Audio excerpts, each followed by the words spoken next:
The obvious question that what we want to tackle first is the toddler situation. And we can mix that in with the pet as well, because I know moving a pet over is probably one of the most stressful, most expensive things prior to the whole reimbursement thing they're getting ready to roll out in January. But I'm very curious on just the whole process of getting a toddler overseas and getting your pet overseas. How old was your child when you were moving? So my daughter was 15 months old. So the preparation for going started months beforehand.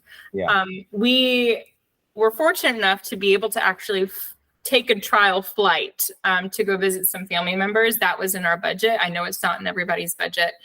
But taking a trial flight was so helpful for me to figure out what actually was going to work for us for this PCS.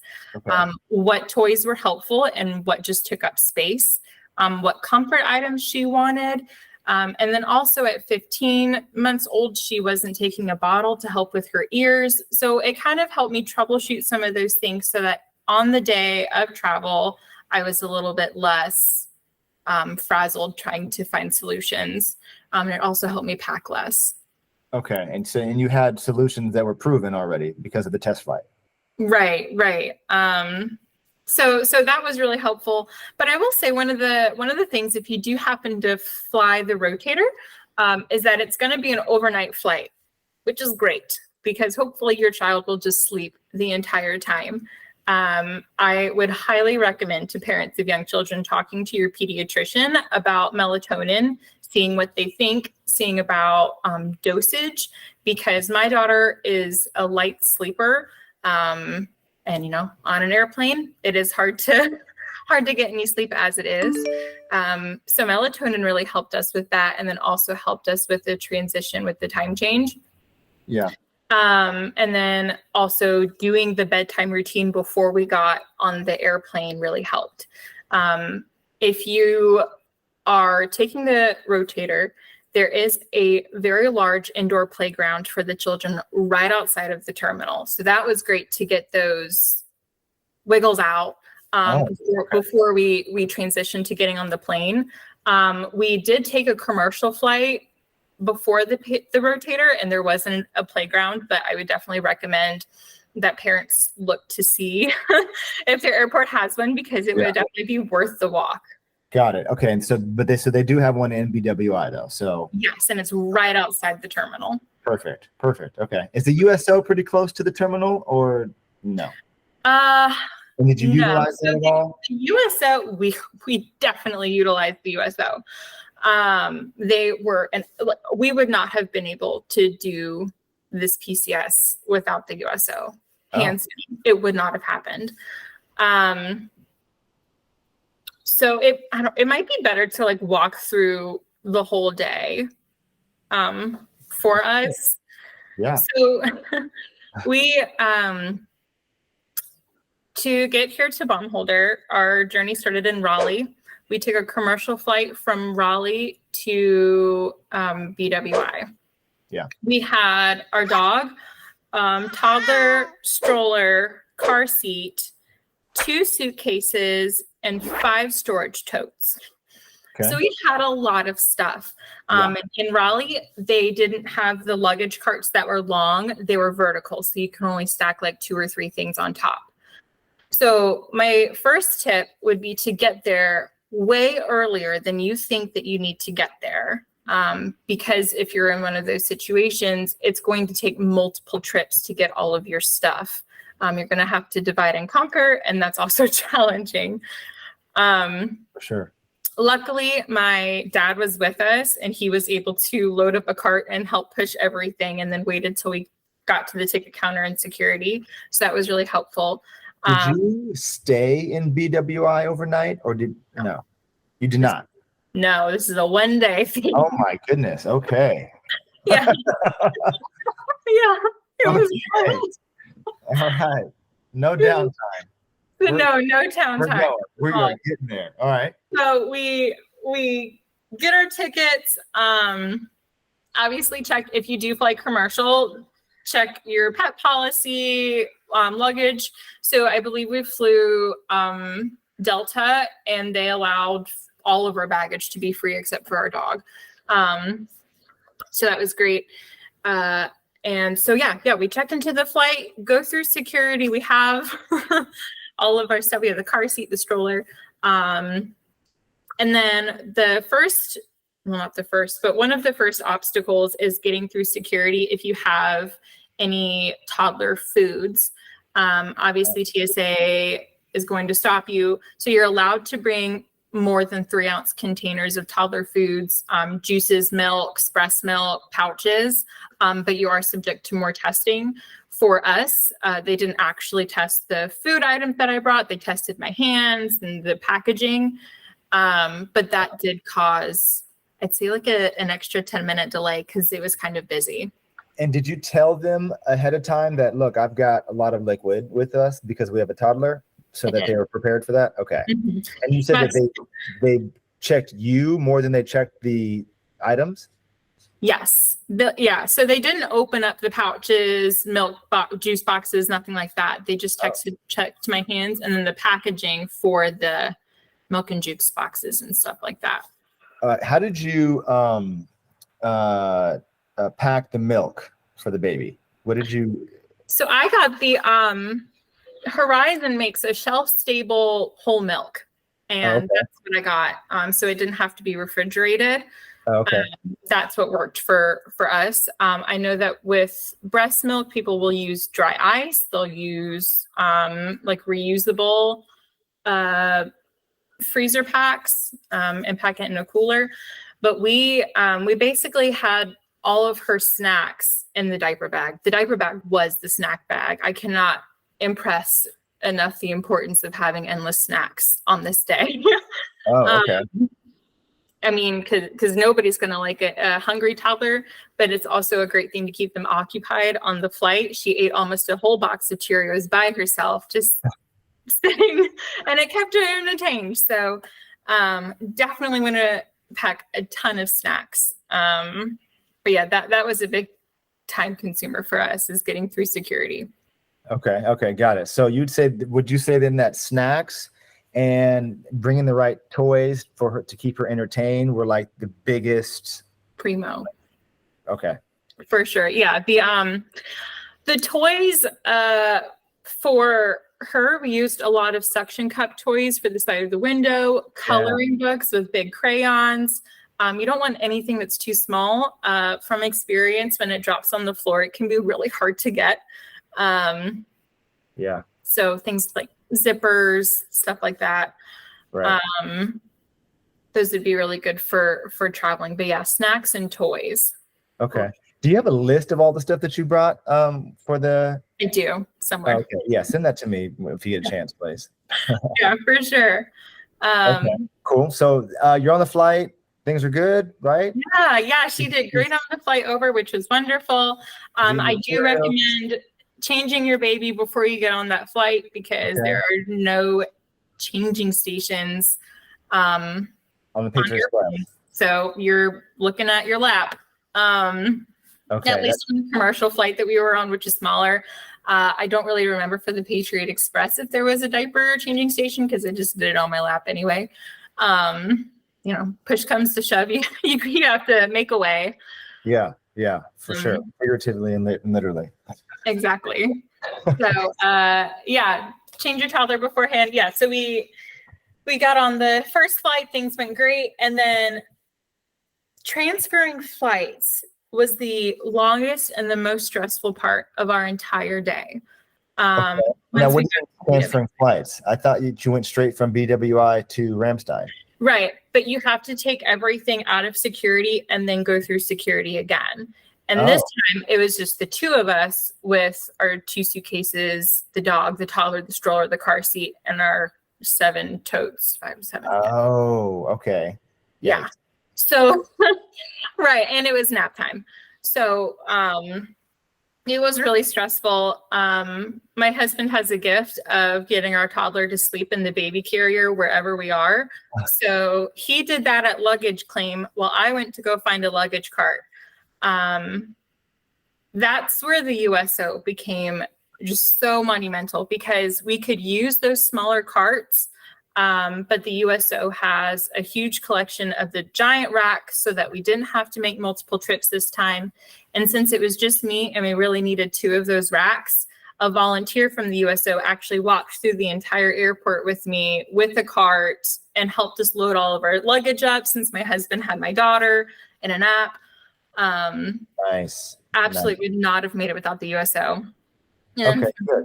from there, from luggage, from baggage claim, the USO volunteer took us right up to get our tickets and checked in for the flight. We were technically before the no earlier than check-in time, but we just trusted the volunteer. They looked through all of our totes, make sure things were zip tied correctly, helped us fill out the correct paperwork.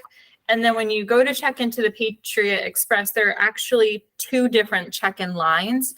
One is so long, and it's mainly just service members and people who are traveling by themselves, but there's a separate line for people who are traveling as a family, which I did not know of beforehand. I wouldn't have known had we not had a volunteer. Yeah. And that's a much shorter line. So they take you to the shorter line. And then at the ticket desk, the USO actually puts out a lot of toys for toddlers so that while parents are going through all the paperwork, looking through orders, getting the tickets, the kids can play. Not their first rodeo. Huh? No, it was great. Yeah. Definitely made it with I actually used this as just a side note, but it was kind of a quick, funny story. It was Oktoberfest, like the thick of Oktoberfest in Munich. And it was this, I needed to go to my 10-year reunion for college. And so I just got done doing Oktoberfest. My buddy's a medic. And so he IV'd me and gave me water so that I wouldn't be hungover. It didn't work that well. But when I got to the airport, I have never seen the line so long in Munich before because of Oktoberfest. It was outside of the airport. And so I was like, oh, I'm definitely going to miss this flight if I don't do something about it. So what did I do? I went to the family line. Just like you, I went to the family line and just tried to have my puppy face on and just like, I didn't know. I'm going to miss my plane. So long story short, I got through it because of the family line. So now I know about that family line. You know what I mean? But right. Yeah, funny. All right. Sorry. That was just triggered, you know? No worries. Yeah, no, that family line was able to save us so much time and a lot of stress. But yeah, so the USO volunteer stayed with us the entire check-in. He was putting all of our totes up on the scale for us. He was just so wonderful. So my husband and I are not usually ones to ask for help. Especially in situations like these, we don't want to bother anyone. But if you are traveling with young children, I would 100% recommend asking for help. People are glad to help. That's why they're there. That's their job. That's why they volunteer. And if you need the help, ask for it and someone will help you. Okay, cool. Good advice. I didn't know exactly what the USO did there. And so I'm happy to hear that they got volunteers that can actually help you guys out. So cool. Yeah, they have some volunteers at the USO and then also at the ticket counter. So once we got checked in, we put all of our baggage, they took all of our baggage away. We walked back to the USO itself because that's before you go through security. Okay. Most airports, you already go through security and you're at the USO. But yeah, this one is before security. So we went back to the USO and it was huge. It was a great facility. And one thing that I thought was really unique about this USO is that there was a family room that had TV, toys, changing stations. It had 2 cribs. So it was a great place for us to be able to kill some time before we decided to go through security. And this is on top of that kid area you were talking about in front of the terminal, right? Right. Yeah. So this is within the actual USO. There's a small family room. And then once you go through security, you're in like the airport. That's when there's a big playground right outside of the terminal. Okay, cool. Okay, sweet. So then we kind of already went through the plane experience, right? Mm-hmm. Landed at Ramstein early in the morning. Yeah, I think we landed around 10. And, I had thought that was the time to breathe a sigh of relief, but it's not. It's not. Nope, you're just getting started. because once you deboard, you grab your car seat again, you're getting off, you go through customs and you fill out all this paperwork, and that probably takes 30 to 45 minutes. And by this time it's breakfast. So your toddler's like over the snacks. We need to have something more substantial. And there's nothing that you can do about it. And then when you land at Ramstein, there's no restaurant or anything like that you can go get a snack at. The USO, the USO had sandwiches and apples, but my daughter is allergic to peanuts, so that wasn't an option for us. I am glad that I brought some more substantial snacks, but that's why I say the snacks are so important, because you're pushing through breakfast, potentially even lunch, with now a jet-lagged toddler. Right. Substantial food is important. Okay. So not only you're standing in line for customs, but you also have to take your dog through or something, right? Right. So you go through customs, which again took 30 to 45 minutes. And then you get to wait for your baggage. I think we ended up waiting an extra hour for all of our baggage. So we were able to divide and conquer. I went and I took my dog to go through his little vet check, while my husband played with toys with our daughter while we waited for all of our luggage to come through. And do you remember how much it was to go through the vet check that you did with your dog? In terms of effort or cost? No, how cost? I think it was like $50. $50? Did you have to, and did they take card? They do take card. They do take card. Okay, that's what I wanted to know, because I just interviewed a guy who did that same process. He couldn't remember how much it was, and I wanted to know if it was card or cash, because that's something you need to know, obviously, before 100%. you get. I would still have cash on you though, just in case. Right. But no, it was card, and I believe that I actually paid in euro. Oh, okay. Okay, cool. So dividing and conquering. You're still not out of the airport yet. No. Do you have transportation? Are you taking the bus? We're taking a bus. We're Okay. busing it. So there are, at Ramstein, there are luggage carts, but there are not nearly as many as there were at BWI. So if you're lucky enough to snag one, that's great. Once all your stuff comes, throw it on the cart, and then they're going to direct you. If you end up taking a bus, they direct you into another area where you just wait for your bus to be called. Yeah. Okay. So this is a perfect opportunity, and I have to do this little shout out, because so many people come here, and I mean, people are listening to this story. Like, this is how every family, this is what they experience when they get to Ramstein. And the bus is great. They have transportation for you, but if you can avoid this, and you can, I recommend two things. Number one, see if your sponsor can pick you up. Okay. Bribe them if you have to. It is so much worth the hassle, the wait, I'm sure the bus ride wasn't the most comfortable, thing for you guys. You know what I mean? Mm-hmm. And you put your pet underneath the bus as well, right? Right.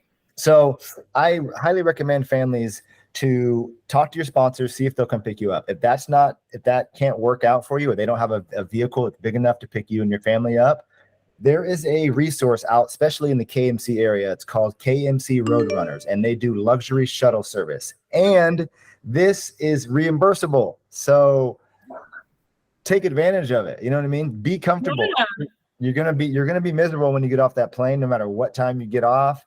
You're going to be standing in line all day. All you're going to want to do is just lay down. So, relieve some stress, and either call your sponsor or call up at KMC Roadrunner to come pick you up and relax, Okay. Right.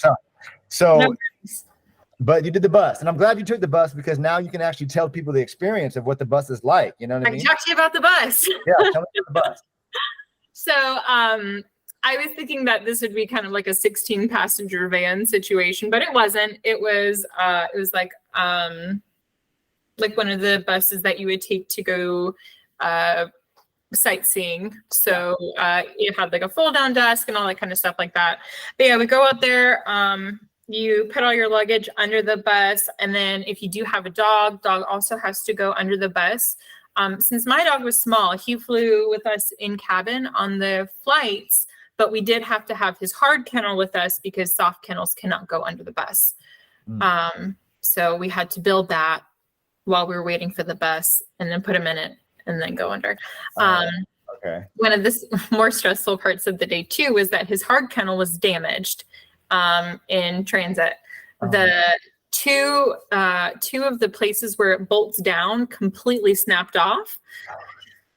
And so I was texting our sponsor the day of. I said, our kennel broke. I mean, I don't think he can get out of it, but are they not going to let us bring our dog now? Yeah. He's like, well, nothing you can do about it. So luckily the USO had some duct tape, so we kind of patched the holes. But yeah, that was not an ideal situation. No, not at all. Okay. That sucks. All right. So then the bus ride itself, how long you went to Baumholder, so it's not that far, right? Or did they stop somewhere before? No, it was straight to Baumholder. We did get stuck in traffic though. So that was a bummer. But yeah, no, once we got here, they dropped us off at the hotel on post at the Lagerhof. And that's where our sponsor met us. We checked into the hotel. That probably took another 20 minutes or so. Finally got everything in. And again, we're at one of those points where you feel like the day is done, but it's not. Because now you have a toddler. And any toddler parent will know that they don't stop. And, we didn't have any groceries and I was almost out of snacks. So our sponsor took me to the grocery store so I could stock up. That whole trip probably took another hour. I mean, by the time that we left till the time that I would say groceries were unloaded, I could actually sit down. It had been about 48 hours. Jeez. And I maybe slept an hour or two on the flight. One thing I would also recommend for parents, just for your sanity, is to pack an extra set of clothes, contact solution. I forgot mine and I had to scramble through the airport to try to find some. Like any toiletries that you're going to need to help you feel fresh, because once you land, that's when you're meeting people who you've never met before. And it was really nice for me to feel a little bit more confident and freshened up versus like a ragged toddler mom who'd been awake for 48 hours. A hot mess, right? Yeah. Okay. That makes sense. I'm curious why most people, I'm saying most, but a lot of people PCSing nowadays are doing the plane to pillow initiative. Is there a reason why you guys didn't go straight into your home? Right. We were hoping to live off post. Okay. So that's why we didn't have anything lined up immediately for us. Okay. So we were at the hotel here for only about a week and a half. Because we, checked into the housing office. They said there's availability. Here's your one option. There's some hearsay that they're required to show you 3 different choices, and that's not true. Our housing office shot that down real fast. Oh, wow. If there's one option, then that's where you're going. Oh my goodness. Okay. Usually I hear it's 2, but that's over here in Bavaria. Yeah. So, no, okay. ours said this is your one option.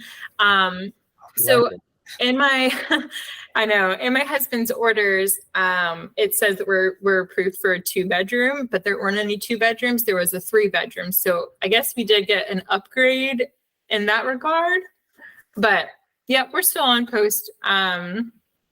It's not that bad.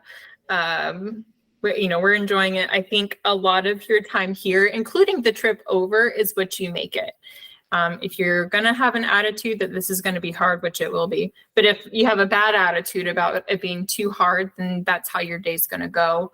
Mm-hmm. I think that when you're getting over here, it's most important to just be flexible and to give yourself and your toddler a lot of grace. Yeah. Yeah, definitely.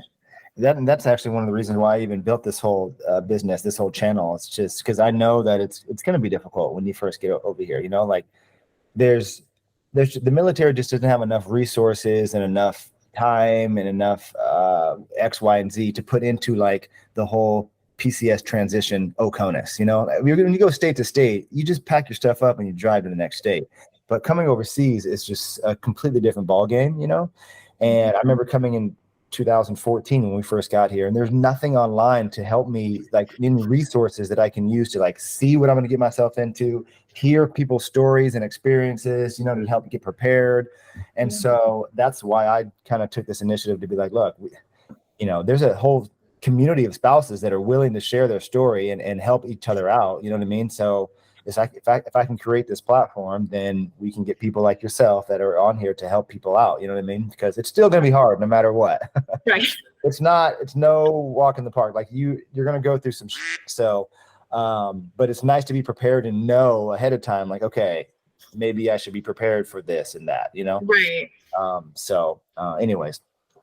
Okay. So yeah, you're in your home. You guys are settled in. Yeah, we're here now. Congratulations. Welcome to Germany. Thanks. Yeah, no, it's been good. We have been getting adjusted to everything really well.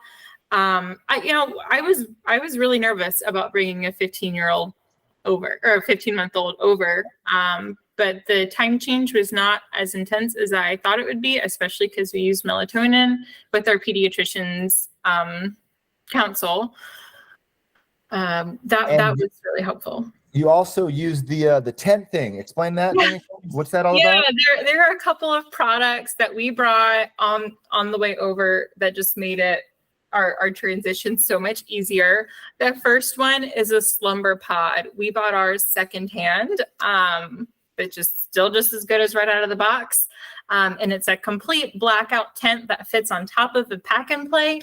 That was so helpful for naps and resetting her body clock. Because if you come here in May, this might surprise you because it surprised me. If you come here in May, it is light until about 9:30. The sun doesn't set until 9:30. Oh yeah. And some buildings here have covers that go over the windows. They're installed on the outside. Yeah, the Rolladens. But the hotel here on Post does not have it, and our apartment does not have it. Okay. So the blackout tent was great because it helped reset her circadian rhythm. So I would definitely recommend some type of blackout tent if it's not the slumber pod. Also, if you go stay in a hotel, there might not be a high chair in your room, even if you have a kitchen. We got one of the screw-on high chairs that can attach to a countertop. That was really helpful. Okay. So that my toddler had a safe place to sit, to eat. We brought over all of her cups, plates, placemats, everything like that. And then we also brought our baby carrier, which was wonderful. Ours can also be worn as a backpack, and that was really helpful for when we went through the airport. If she wasn't tolerating the stroller, strap her on the back and go. Because you can't always be running around after a toddler. Right. And then the one, I think the biggest thing that I didn't bring that I wish that I had brought were more medical supplies. When we arrived here, my toddler got a cold on the flight. And about 2 days after we got here, she was not having it. And I didn't have humidifiers. I didn't have many stuffies, books, comfort items for her. And I had this small bottle of Tylenol, but not a lot. And getting medications for children here, if it's off post, is different because most of them will require a prescription. Yeah. And then you also have all these different names of things. And it's a lot when you first get here if your toddler were to get sick. So I was fortunate enough to be able to post on one of these spouses groups here and just say, my toddler's sick, I'm going to have a humidifier. People were so kind. They were coming out in droves, offering humidifiers, offering to take us grocery shopping, bring us soup. So I would definitely recommend getting plugged into those pages, but I do wish that I had brought more for potential sickness. And then I also wish that I brought more mixed weather clothing, because when we arrived here late May, I thought, oh, easy, like 70s, no big deal. It was definitely in the 50s. And we were not prepared for that. And then again, we had to do the shuffle of, well, where can I get clothing? Baumholder is super, super small. Our PX doesn't carry children's clothing, just women and men's. Oh, I didn't realize that. Yeah. I went in there and like filmed in there too, and I didn't realize that there were no children's clothes in there. No, there's a tiny section of children's toys, and you can get like Tylenol and stuff like that at the PX. It's for children, so that was good. But obviously, when you're 24 hours in the country, that's just a lot that you don't know yet. But yeah, they don't carry children's clothing at our PX. There's one place in town where you can get some stuff. It's kind of like a mixed bag in terms of the quality too. But other than that, you really have to drive to K-Town. So yeah, I do wish that I had brought different clothing. Yeah. Okay. Good to know. All right. Well, look, that's all the questions that I have for you moving over here. You've given me a ton of stuff to work with here. Is there anything else that you wanted to add? Any resources, anything? If I could add something about the toddler getting on the Patriot Express. Ahead of time, you can call and you can request a specific meal for your flight on the Patriot Express for a toddler. Or if you have other dietary needs, I believe that they're sort of amenable to that. But so anyway, I was very excited that we would be able to have a toddler specific meal on the flight, but it was basically the adult meal. What, really? Like it? There was like maybe one change. I forget what it was. But yeah, it's basically just the adult meal. I think we had like a pasta option, a chicken option. But yeah, just one thing to keep in mind is that toddler meal might not be your saving grace, that you might be banking it on to, making it, hoping that it will be. Planning beforehand activities that we could do once we got here, even on post within walking distance, was helpful. Our library has a wonderful program with weekly story times. There are play groups. There are playgrounds. I mean, you could throw a rock and you're going to hit a playground. Yes. Did you see that video that I made before you got over there with there's a ton. Yeah. And then the library actually contacted me as I was creating that Baumholder video. Oh. And I hadn't visited it, so I didn't know anything about it, and like the library is it's not the same over here as it is there. And so when she called me, I was just like, okay, well, isn't it just like every other library? And no. The library there is legit. Like they got a ton of different things that you can do over there for kids and activities and events and all types of stuff. So yeah, it's a vibe in the library at Baumholder. So shout out to the library for sure. Yeah, we're luckily on a first name basis at the library. We walk in, everybody knows my daughter's name. We do weekly summer reading programs there. I believe at the end of August, it switches over to monthly. But yeah, the library has been a wonderful resource. All the playgrounds, there are play groups, tons of stuff to do in the area. I would just recommend joining any Facebook group that you possibly can about getting over here. Yeah, definitely. Okay.